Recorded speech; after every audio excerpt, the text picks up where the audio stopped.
Hi guys, hail and merry meet to everybody. It's MicheleMarieDalene as we are going to talk briefly about some things that I was thinking about as we are getting towards the holiday, but also something I mentioned in the premiere. I want to bring up some of the things about the premiere that we did earlier because I think some of you may not get it. So let's get started.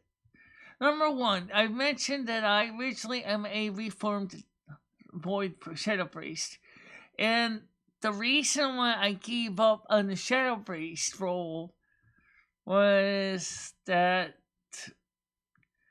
thinking about what the different destructive things a shadow priest can do to your opponents kind of made me feel like I was giving somebody um forced senile dementia. Now, I have known a lot of loved ones with senile dementia, and I've seen them decline.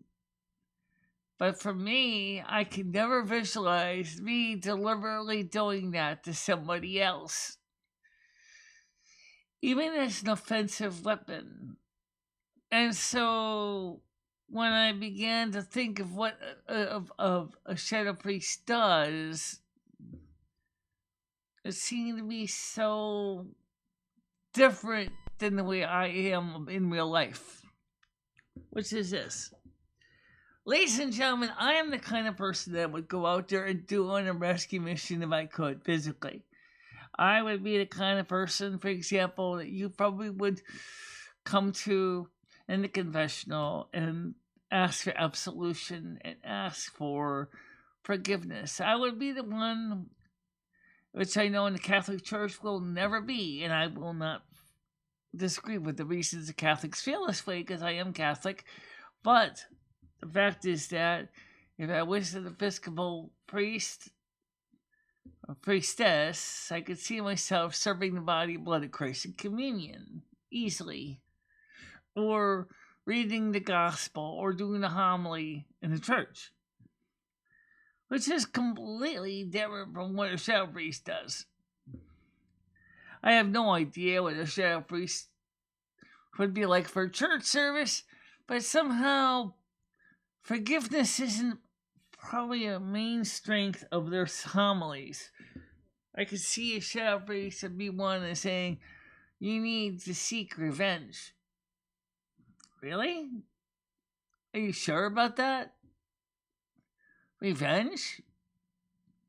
But then again, given the way shadow priest works, I guess that would make sense. So, unfortunately for me, even though it's a game, I realized that a shadow priest really wasn't me. I never felt comfortable being a shadow priest. Yeah, and dungeons is great. I mean, if you're just going for the amount of hit points of damage you can do, a shadow priest is certainly somebody that is more than capable of dishing a grave harm to somebody else. But in my world, my spirit is not someone who wishes harm on anybody. Even those people on my channel that seem to sometimes, some would say, deserve it, I really don't like hurting anyone.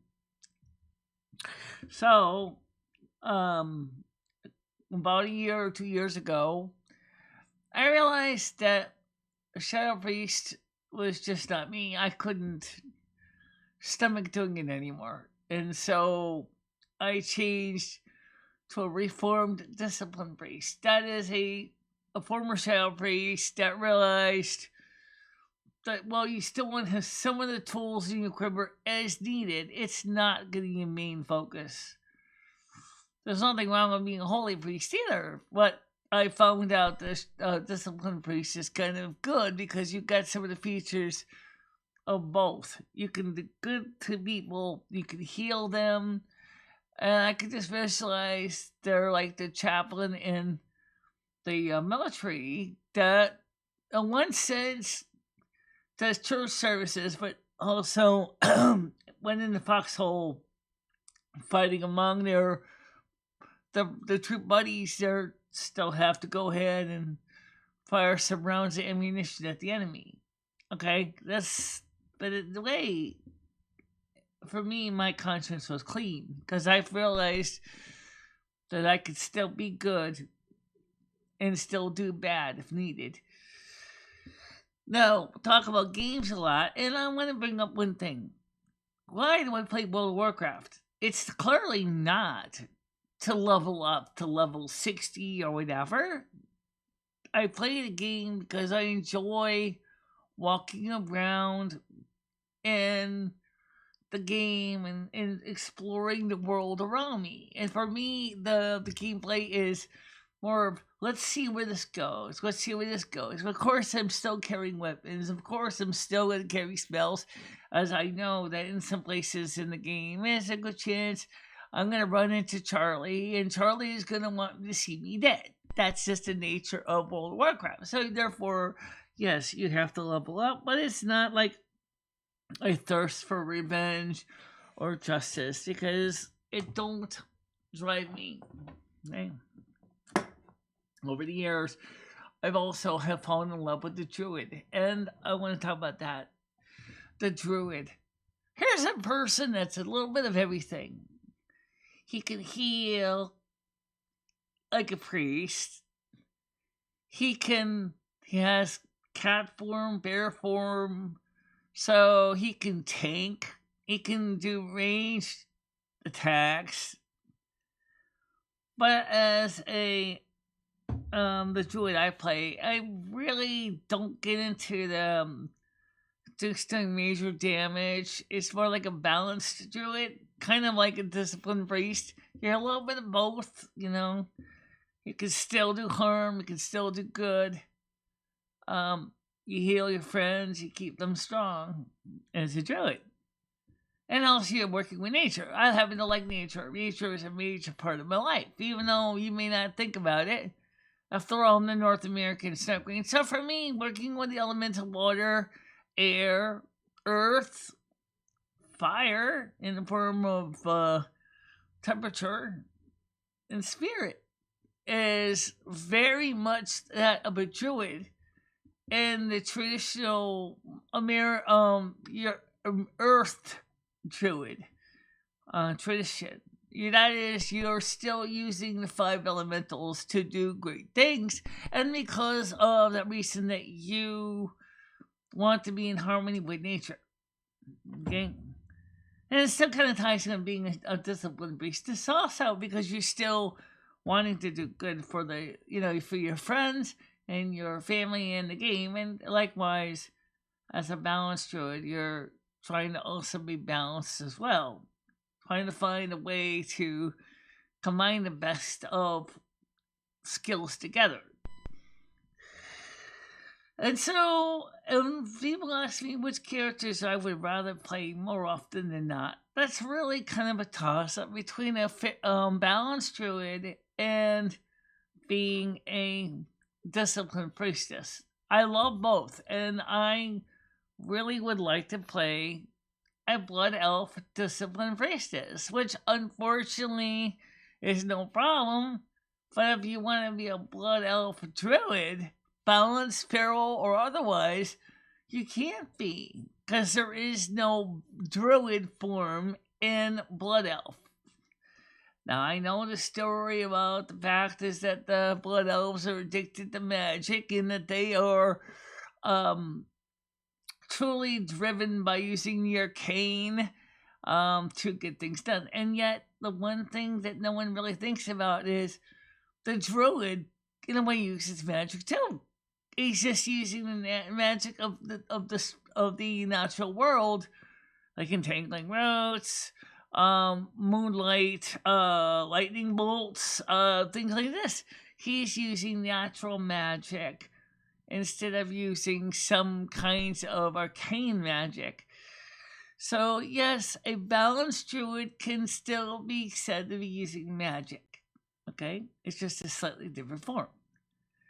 A disciplined priestess is not really using magic like a mage, but rather is using again the spiritual realm of magic to do what they do, which is very different than a mage, which uses as really a sorceress, which uses the five elementals as power and to corrupt and to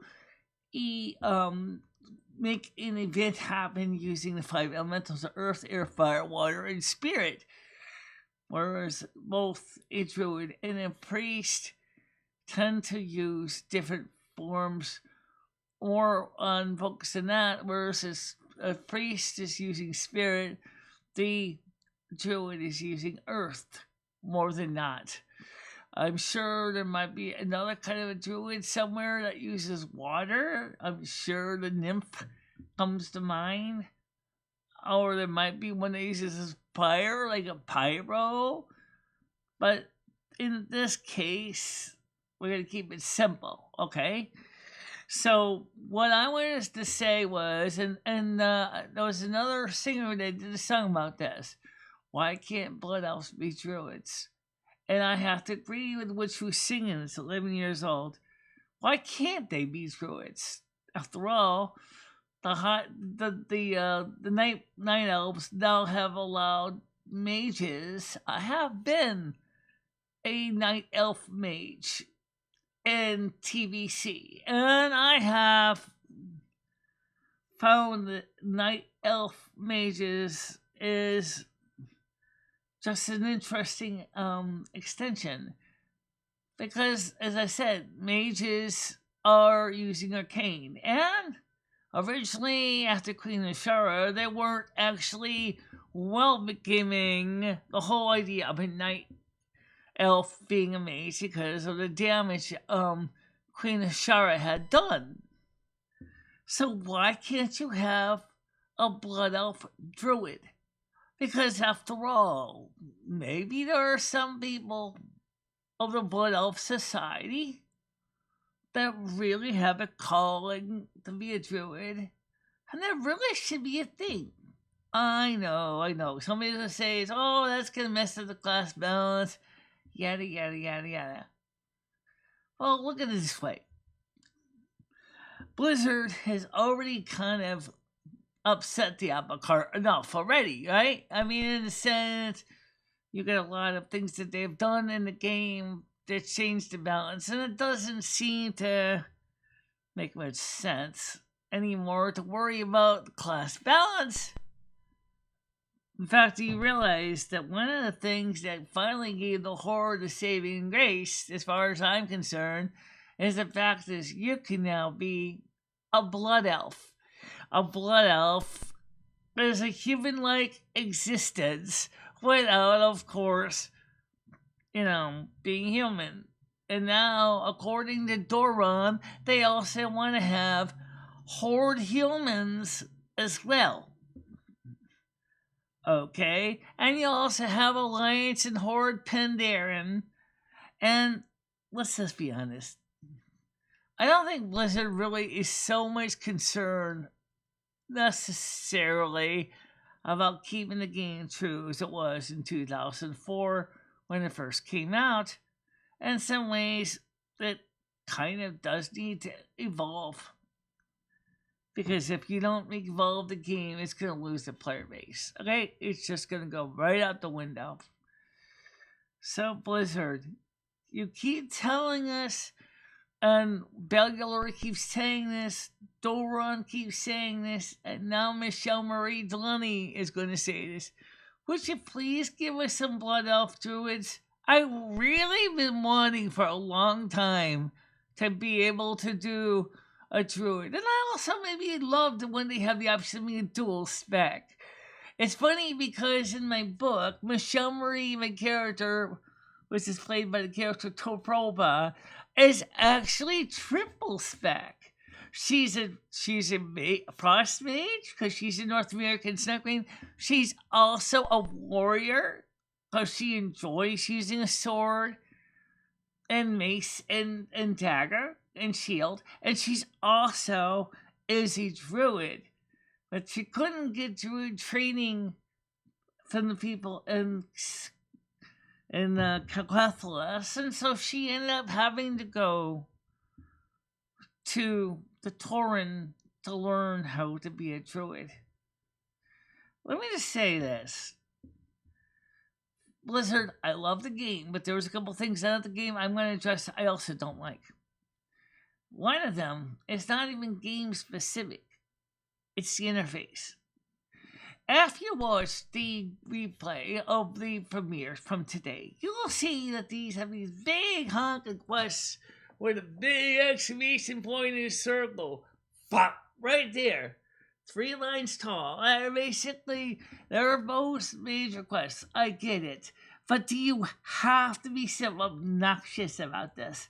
You can't even look at the other quests that you're doing because they're taking up all those lines on the screen. Not all of us have 4K monitors, and even if we did have 4K monitors, we aren't busy enough trying to deal with keeping our resolution in check and keeping the video playing and watching on the screen real estate. If you ever see me on a big, huge honking monitor, the first thing you're going to notice is, because of my eyesight, because I am registered blind, it is a nightmare. I can only see maybe about, realistically, from here to here in my hands, because I have to go like this. So if the monitor is really big, I'm going to be all the way over here, all the way over here, all the way over here, all the way up there. And I can only see like about this much at one time, okay? And I'm actually adjusting this in my hands to represent how much I can actually see. Because remember, I am like this close to the monitor right here, but one hand span away from the monitor. So therefore, that's a small bit of real estate.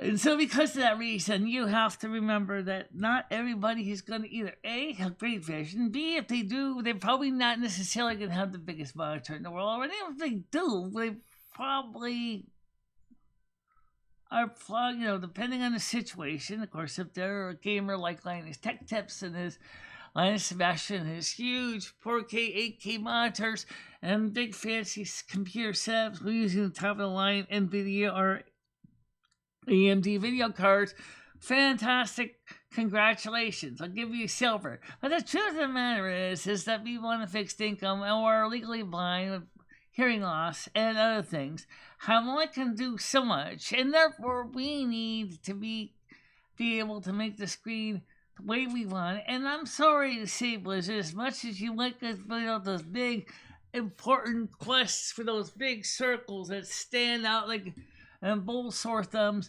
I'd like to have the options of actually changing that to keep the text a little more within line of the other texts. I know they're important, but for me, remember, World of Warcraft is not about completing quests. World of Warcraft is a way I relax. It's a way I get a chance to enjoy things outside of my earthly home here. And that is the reason I play the game. Sure, leveling up, I certainly do enjoy leveling up, but I'm not in a rush to reach level 60. I am more than likely going to putter around and enjoy myself walking around the environment. I might go one place one day, I might go to another area the next day. I might, like my main character Michaela does in retail. I might fly one place one day, like Westbrook or Westfall. I might go fly over to Stormwind. I may fly over to Orgrimmar. I may fly over to the Barrens. I mean, it doesn't matter. The point is, for me, it's the enjoying and the therapeutic. It's the trip. And so that is what makes the difference for me. So, nothing wrong if you're trying to aim to get up to level 60 and say, less than a day, 2 days. That's fine. If you want a hardcore play like that, that's your choice. And I'm not that kind of a person. So, for some of my people who watch me play, and you're saying why is she puttering around like that? Why isn't she doing dungeons? Why isn't she doing battlegrounds? Well, that's another story. I'll bring those up real quick. Battlegrounds are hard because the fact of the matter is, especially dungeons, even more so. Battlegrounds dungeons are hard because you gotta follow your team, and if you have bad eyesight, it is really hard to keep after everybody. Okay?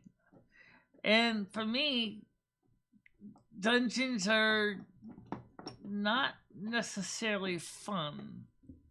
Battlegrounds aren't so bad. I've certainly done a couple of them lots of times. I've done Hydro. I've done, a few of them. I keep forgetting all the names of them, but I've done a few of them. Okay? And I like them. And says, let me, don't access me. Okay. What do you like? Like you, I like doing things like walking around, but I do like, taking on assailants too. I enjoy, hitting them or hurts. But like you, I enjoy some of the walking around too. But I seem to be a little more focused in causing harm. Yeah, but I'm the one who's created the character, so. Plus, the reason why being a disciplined beast or being a balanced druid is kind of nice, because we get traits that kind of make both me and you kind of happy. Okay. Sometimes you take it with a grain of salt. But I do agree that the game is great for you for emotional and therapeutic reasons, that you get a chance to do something positive, and I think that's a good thing for you. It's the zen nature of the game. It's not quite a rock garden, but it's... No, it's not a rock garden, but it's the walking and the game sounds and just looking around the different settings. I love that. Yeah. So, I don't know how much time you are been recording, with 22 minutes and 13 seconds. A lot longer than 10 minutes. Right. And we all know that it has been suggested to keep live streams or videos like this less than 30 minutes. Ideally less than 10. But you know what? Let me just say this before I go. I want to make sure everybody knows two things. Number one, I really do love playing the game. But I'm not playing it to level up because for the sake of leveling up. For me, the game is a place where I can kind of enjoy environment and the story. Okay. Also, I want to thank, and I might as well remind people this, I want to thank everybody that's been on the morning shows. And let you guys know that I'm sorry that sometimes we have problems with the sound of the panels. I'm not going to go into all the technical details right now. But let's just keep it simple. There are some areas where Google Meets has latency problems. And it creates problems for everybody else. We're not sure what always causes it. But there is issues with Google Meets. And we've tried many ways over the years to fix it. I mean, I say years because it's not really a new problem. Okay, that's the first thing people don't realize. The problem with Google Meet is it is not a new problem. It is a reoccurring problem. And it's certainly not the M1 Mac Mini, although there is a reason why the M1 Mac Mini seems to get most of the people frustrated. So let me quickly go through it real quick here. The Mac Mini, the M1 Mac Mini, is using USB, Universal Serial Bus. The input from my mixer is USB, Universal Serial Bus. The output that goes from the mixer or from the computer is coming out of the computer on an analog headphone jack that's on the computer. Why? Because the use of a USB to audio adapter results in a whining noise. We've seen this before. This is, again, we had the same problem with the M2009 Mac Pro. We're using USB. So therefore, we know that is an issue.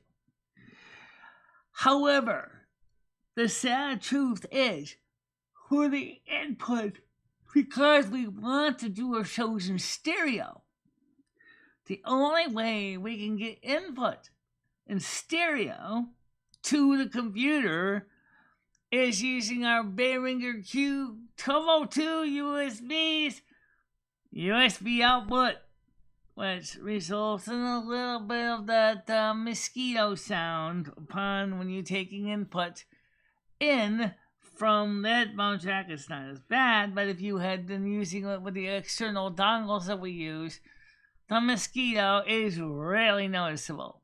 Okay, so this is the reason why we have to be careful.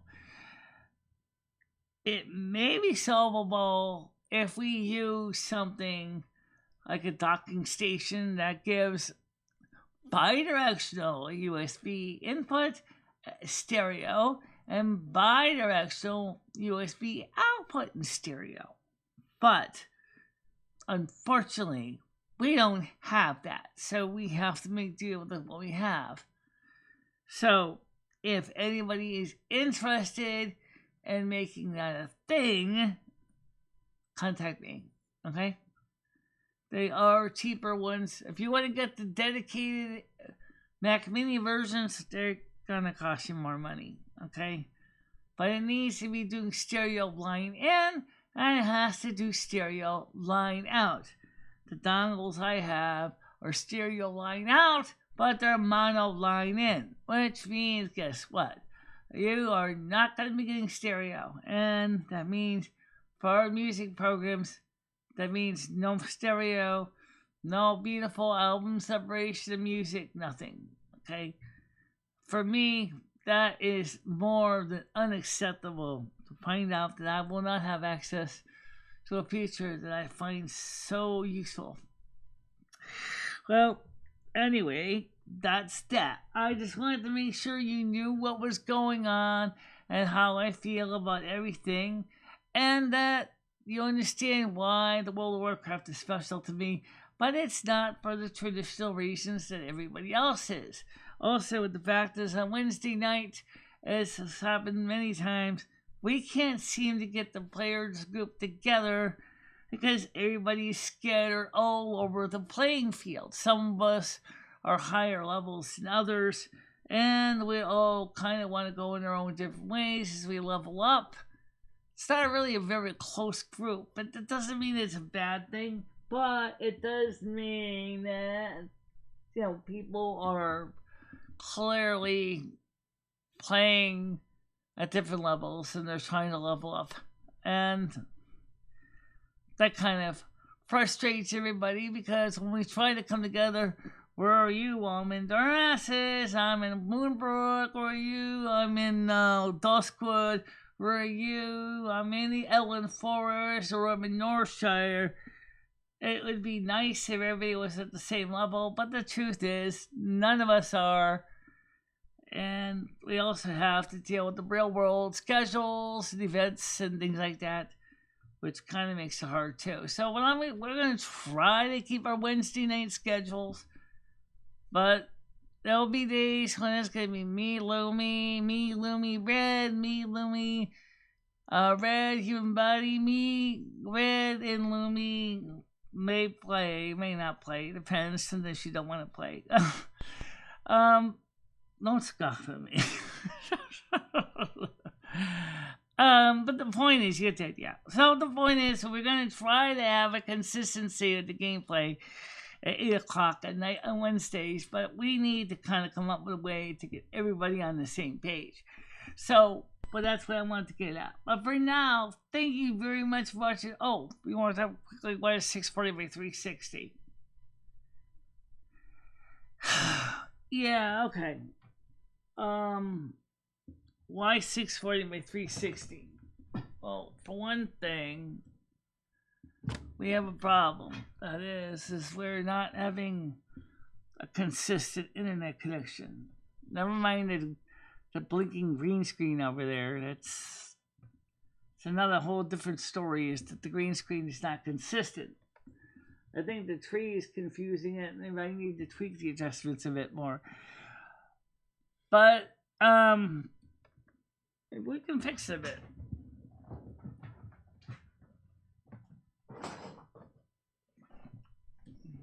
I don't know if that's gonna help any. Ow! Well, maybe it will. No, it don't. Alright, anyway, don't matter. We'll figure that out later on. So, everybody, the point I'm trying to say is the internet has not been consistent.